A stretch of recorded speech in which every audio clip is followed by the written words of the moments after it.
for possível. Bem, eu devo começar saudando o presidente Renato Rua de Almeida, que coordena este painel, professor Renato, da Pontifícia Universidade Católica de São Paulo. Também devo saudar o ministro Pedro Paulo Teixeira Manos, a quem tive a honra e o privilégio de suceder lá no Tribunal Superior do Trabalho.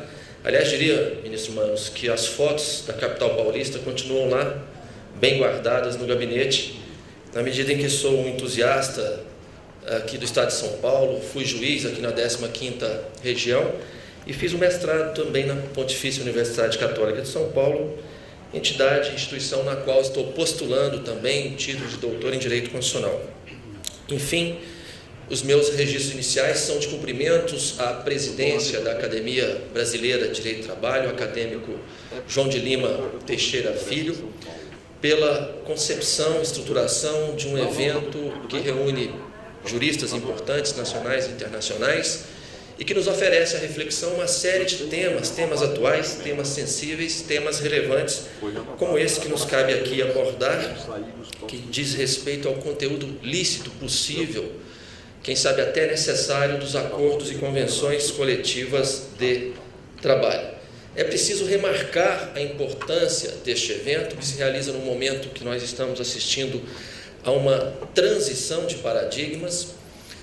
Ouvindo hoje as exposições pela manhã, exposições riquíssimas, me lembrei de Thomas Kuhn, que desenvolveu uma obra muito interessante, trazendo o conceito de paradigma e mostrando que em determinados momentos é preciso superar estruturas, ideias, concepções, sistemas que não mais se revelam atuais, contemporâneos, para responder aos desafios novos que são apresentados.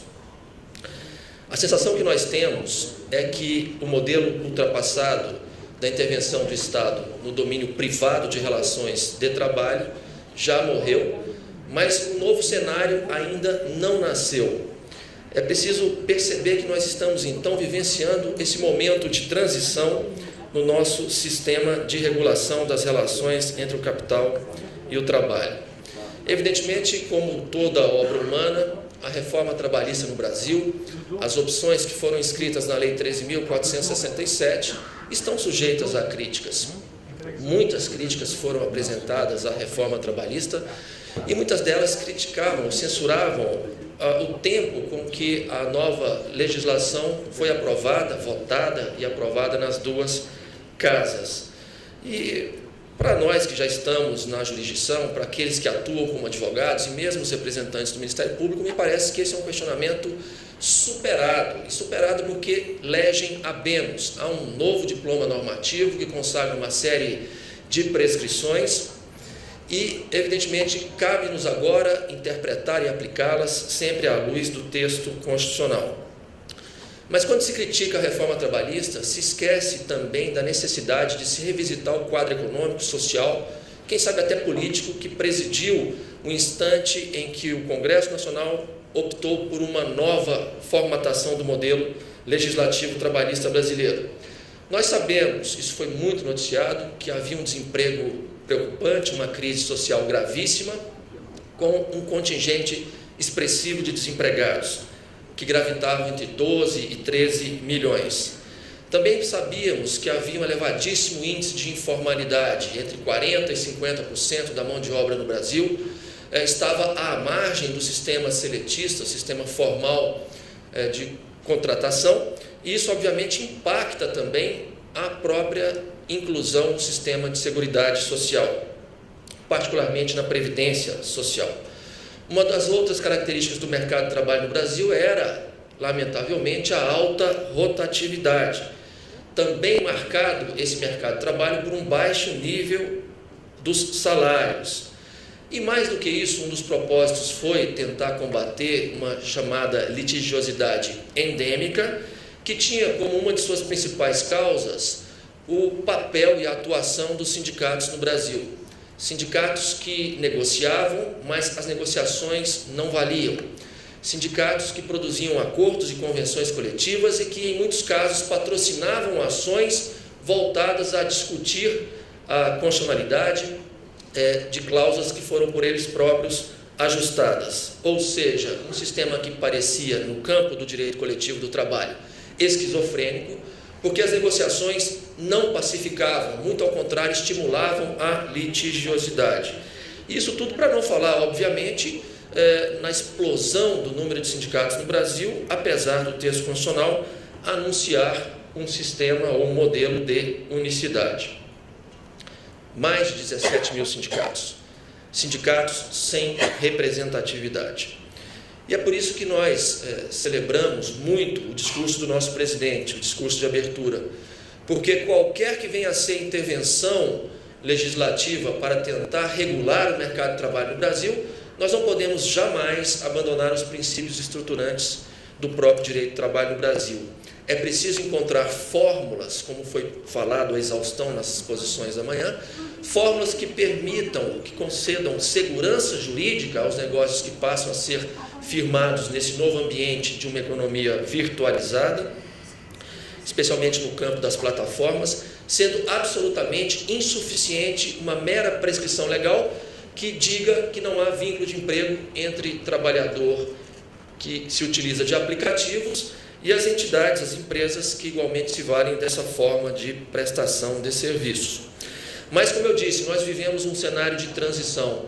Imersos que estamos neste momento histórico, muitas vezes fica difícil alçar um voo maior, tentar olhar de fora e entender esse fenômeno, quem sabe predicar soluções que sejam efetivas, necessárias até, e compatíveis com os grandes desafios. Foi falado aqui que a reforma trabalhista foi tímida em regular esse novo cenário de uma economia globalizada, com alta utilização de robôs, de máquinas e também com as plataformas e aplicativos. E realmente é preciso reconhecer que a reforma trabalhista parece ter olhado para o passado e tentado tornar o nosso modelo menos ditatorial, mais democrático. E ao fazê-lo, consagrou o que o professor Renato denominou aqui, e a doutrina fala com muita frequência, do negociado sobre o legislado. Eu fiz aqui um PowerPoint, e evidentemente preciso correr com o tempo, estamos bastante atrasados. O professor Mano já me disse que meu tempo seria de 5 minutos, prorrogáveis por mais 5, generoso que foi. Mas o nosso tema, de fato, exige uma análise de premissas para que nós possamos entender o que seja essa tão decantada, tão referida indisponibilidade de direitos na esfera do trabalho. Examinando a legislação e a doutrina, há um expressivo consenso no sentido de que não existe definição legal objetiva sobre quais são os direitos efetivamente indisponíveis. Mas há igualmente um consenso no sentido de que o Estado pode e deve interferir na autonomia da vontade, considerando determinados bens jurídicos que não podem ser alvo de transação, de negociação. Esta outorga deste caráter indisponível a determinados direitos busca, então, realizar o princípio da máxima proteção, considerando, como disse, os bens jurídicos envolvidos. E no nosso universo juslaboral, é comum afirmar-se que são indisponíveis as normas de ordem pública ligadas à segurança e medicina do trabalho. Normas que, obviamente, buscam preservar o direito à vida, à integridade física e psíquica de todos aqueles quantos se ativam em benefício de determinados empreendimentos. Mas é evidente que nós precisamos compreender a indisponibilidade trazendo o Instituto da Irrenunciabilidade, porque são coisas absolutamente distintas. Eu me lembro que no ano de 2009, convocado que estava lá no Tribunal Superior do Trabalho, chegou um recurso de revista, lá na terceira turma, em que se discutia a possibilidade da arbitragem para a resolução de conflito individual de trabalho. Os colegas brilhantes que participavam daquele órgão defenderam a tese de que a Constituição só aludia à arbitragem no caso dos conflitos coletivos. Isso seria um sinal de um tratamento exaustivo que afastaria a possibilidade da sua utilização para a solução de conflitos individuais. E trouxeram mais o argumento da indisponibilidade dos direitos trabalhistas. Eu fiquei vencido naquela oportunidade e defendi exatamente o contrário, especialmente considerando a circunstância de que participava do processo um ex-diretor de uma grande empresa, de uma multinacional, que tinha a exata noção do negócio jurídico que celebrava. E naquela oportunidade eu procurei, no voto vencido, estabelecer essa distinção entre a indisponibilidade, que significa a interdição absoluta do direito de transigir, e a irrenunciabilidade, que no direito do trabalho está sediada nos artigos 9º e 468 da nossa consolidação, e que produzem amplo efeito ou amplos efeitos nos instantes que antecedem e durante a própria vigência do contrato de trabalho. Ou seja, indisponibilidade é uma coisa, irrenunciabilidade é outra. E ela só opera os seus efeitos, a irrenunciabilidade, antes e durante a vigência do contrato de trabalho, porque, do contrário, qualificar como indisponíveis todos os direitos trabalhistas faria com que as conciliações que são diuturnamente celebradas nos foros trabalhistas de todo o país seriam negócios jurídicos nulos por ilicitude manifesta e absoluta dos seus objetos, o que revela, com todas as vênias, um rematado absurdo. Mas nós também precisamos identificar distinções no âmbito das relações individuais e coletivas de trabalho. Eu estou aqui fazendo alusão ao julgamento emblemático, rumoroso, que todos aqui leram, tenho certeza, o RE 590.415, o ministro Luiz Roberto Barroso foi o relator, uma decisão plenária, e este acórdão representa uma obra-prima pelo resgate que fez da nossa história, da história do direito do trabalho no Brasil, e mostrou que a intervenção estatal na esfera privada era fruto de uma opção autoritária que foi, enfim, implementada pelos vencedores da Revolução de 30. Mostrou que aquele modelo, que tinha também uma justiça do trabalho com poder normativo e que contava com sindicatos absolutamente asfixiados, capturados, integrados ao Estado, atendeu a um propósito histórico claramente situado no tempo e, por isso, havia a necessidade de sua retificação. E naquele julgamento, o Supremo Tribunal Federal pôs em evidência o chamado princípio da adequação setorial negociada. O que diz esse princípio? Nós sabemos. O princípio cuidou de tornar indisponíveis os direitos que fossem objeto de uma prescrição legal. Exemplo, horas in itinere, criadas por construção jurisprudencial inspirada no artigo 4º da CLT e posteriormente incorporada na súmula 90, em seguida passou a ser objeto do parágrafo 2º do artigo 58 da nossa consolidação. A partir do instante em que obtida a sede legal, o direito às horas de percurso não poderiam mais ser negociados, salvo, e esse foi um avanço, uma fenda nesta construção teórica da adequação setorial negociada, se respeitado o patamar mínimo de 50% do tempo gasto nos deslocamentos. Acho que todos conhecemos este aspecto da jurisprudência trabalhista. Mas o Supremo Tribunal Federal, nesse mesmo julgamento histórico, disse da absoluta inadequação do princípio da adequação setorial negociada. Inadequado o que era considerado adequado. E disse que a autonomia negocial coletiva presente no texto da Constituição deveria ser levada a sério. Para além de qualquer juízo de valor, o Supremo Tribunal Federal decidiu em 30 de abril de 2015 e nos impôs uma releitura da jurisprudência trabalhista, uma revisão deste denominado princípio da adequação setorial negociada. As resistências todos conhecemos, foram muitas, o que acabou levando à edição da reforma trabalhista, que, a meu sentir, já bastava para promover uma mudança importante no nosso modelo de regulação das relações entre capital e trabalho. Mas a reforma foi além, e foi além para, como mencionado no painel anterior, para transformar a contribuição sindical compulsória em facultativa. Isso quebrou um dos pilares desse modelo que foi dito pelo Dr. José Cláudio Monteiro Brito Filho, na parte da manhã, um modelo anacrônico, um modelo ditatorial, um modelo que já deveria ter sido superado quando do advento da Constituição Federal de 1988.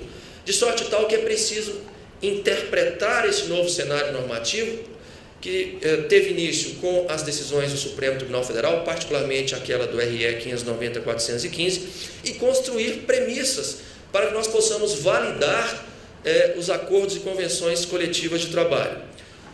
Primeira premissa seria a representatividade material, substantiva, não aquela meramente formal, que advém da mera outorga ou obtenção da carta sindical ou do registro sindical.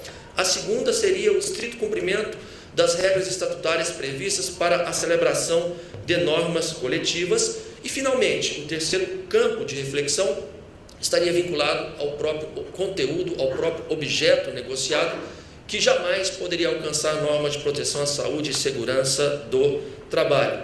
Mas a reforma avançou, e a meu sentir, insisto, avançou de forma bastante positiva ao deslocar o Estado para um papel secundário e trazer para o centro do sistema as organizações sindicais. Mas a reforma também pecou, com todas as vênias, quando não estabeleceu um critério de transição para que a estrutura sindical, que já estava presente, apesar de seus inúmeros vícios e defeitos, pudesse trabalhar numa perspectiva de construção ou de transição para um modelo de democracia representativa. Mas este é um debate que eu pretendo avançar em seguida, ainda cuidando da indisponibilidade de direitos. Aliás, ministro Manos, acho que a sua advertência me fez já superar uma série de slides aqui. Estou preocupado com o tempo, como Vossa Excelência, em respeito a todos os que estão aqui presentes, especialmente conhecendo as dificuldades de mobilidade aqui na capital paulista. Mas já me encaminhando para as reflexões, para o mérito, ou para o principal aspecto da minha exposição. Todos sabem que foi criada recentemente no âmbito do Ministério do Trabalho, Ministério da Economia, uma comissão, ato falho mesmo, uma comissão de estudos para promover o que se convencionou denominar de sintonia fina, de revisão da legislação trabalhista, porque, como foi dito e é reconhecido por todos, a reforma teve um período muito curto de tramitação e foi o resultado possível dentro das condições políticas daquele momento histórico. E o que chama a atenção nesta proposta que vem do Poder Executivo foram as palavras iniciais do deputado, mais um ato falho, do ex-deputado Rogério Marinho. Disse Sua Excelência, na reunião de instalação do referido grupo de estudos, que era preciso fortalecer os sindicatos. Disse mais que era preciso resolver a questão do custeio das organizações sindicais. E, finalmente, enfatizou a importância da disciplina em lei dos atos denominados atos antissindicais, com a imposição das sanções correspondentes. Nós precisamos fortalecer a organização sindical para que esse modelo, que tem a negociação coletiva no seu centro, possa produzir os frutos que se espera dele. Mais do que isso, é preciso também dizer que a negociação coletiva no centro do sistema dá exato cumprimento às filosofias, às propostas das convenções 98 e 154 da Organização Internacional do Trabalho. E o que fez então o legislador nessa perspectiva de conferir um protagonismo à negociação coletiva? Disciplinou, superando uma disputa jurisprudencial mal resolvida, a meu sentir, disciplinou nos artigos 611A e 611B quais seriam os direitos passíveis de negociação coletiva. Isso pôs fim a uma disputa interminável na jurisprudência. É um ponto que merece aplauso, porque o que nós queremos, o que a sociedade espera e merece, é segurança jurídica. Quando o legislador define o que é e o que não pode ser negociado, passível de negociação, ele atende a esse ideário de realização do valor segurança jurídica. Mas, como toda obra humana, alguns aspectos são questionados e questionáveis, como, por exemplo, a fixação do grau de insalubridade via negociação coletiva. Evidentemente, o direito à saúde é um direito fundamental, está lá no artigo 6º, é um direito de todo cidadão e um dever do Estado, e a insalubridade, costumo dizer, representa um dos traços mais tristes da nossa história, porque se justificava lá no alvorecer da sociedade industrial brasileira, pós-1930, a admissão de trabalho em condições de agressão à saúde acima dos níveis de tolerância, hoje não mais me parece possível que se possa admitir, pelos progressos tecnológicos, pelas múltiplas possibilidades de se combater, de se neutralizar ou mesmo extinguir as condições de agressão à saúde nos ambientes laborais brasileiros.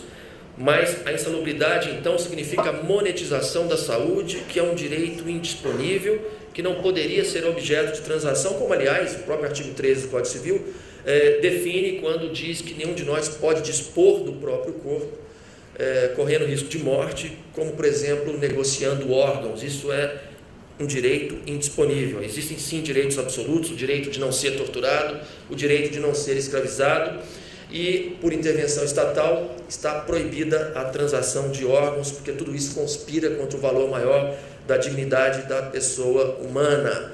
O trabalho em condições insalubres, portanto, deveria ser banido, tanto assim que, no sistema da própria CLT, o juiz do trabalho, ao sentenciar reconhecendo condições insalubres, deve oficiar a fiscalização do trabalho para que sejam instaurados procedimentos voltados à superação deste quadro.